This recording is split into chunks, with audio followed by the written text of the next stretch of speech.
زیاتر لە 4 ساڵە شنگال ئازاد کراوە و هێشتا زۆرینەی ئێزدیەکان لە کەمپەکاندا دەژین.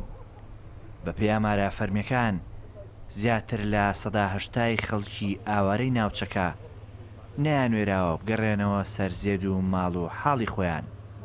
قسەم لەگەڵ یاریدەدەر و ڕاوێژکاری تایبەتی سکرتێری گشتینەتەوە یەکگرتووەکان بۆ ڕێگریکردن لە جینۆسایت کرد.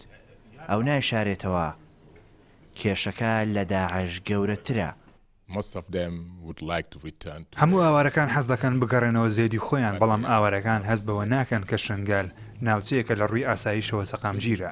پێویستە دادپەروەری هەبێ نەک تۆڵە. دەبێ هەموو پێکاتەکان هەست بکەن کە پارێزراون و هاوڵاتی پلە یەکن نەک دووسێ. کێشەکەش تەنیا داعش نییە، کۆمەڵێکی زۆر تاوان هەیە کە هەشتی شعبی و سوپای عێراق کردویانە. پێویستە لێکۆڵینەوە لەوەش بکرێن. بەرپرسانی نەتەوەیە گرتوەکان بە ئاشکرا باز لەوە دەکەن ئەوەی لە شنگار ڕوویداوە تاوانی جەنگە و کۆمەڵکوژیە، بەڵام نایشارنەوە هیچ گرنتیەک نییە بۆ دووبارە نەبوونەوەی و کۆمەڵکوژیە. بەیت شێوەیەک ناتوانم گەرنتی ئەو بدەم کە جینۆساید لەم ناوچەیە دووبارە نابێتەوە. ئێمە کاتێک دەتوانین ئەو بەڵێنە بدەین کە تاوان بارانمان لە کەیسەکانی پێشودا سزادابێت.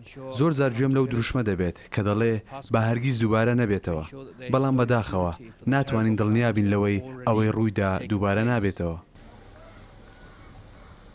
ئەوەی لا قسەکانی بەرپرسانی باڵای نەتەوەیە گرتوەکان دەردەکەوێ بوونی بربەستی گەورەیە لە بەردەم پرۆسەی دادپەروەریدا، چونکە عێراق تا ئێستا چ لە ڕووی سیستەمی یاساییەوە و چ لە ڕووی ئیمزاکردنی پەیمان نامە نێودەوڵەتیەکانیش ئامادەی قۆناغێک نییە کە ئێزدیەکان و سەرجەم پێکهاتەکان تیایدا هەست بە ئارامی بکەن. بەڵێ سەشاوەی کوردستان 24 هەولێر.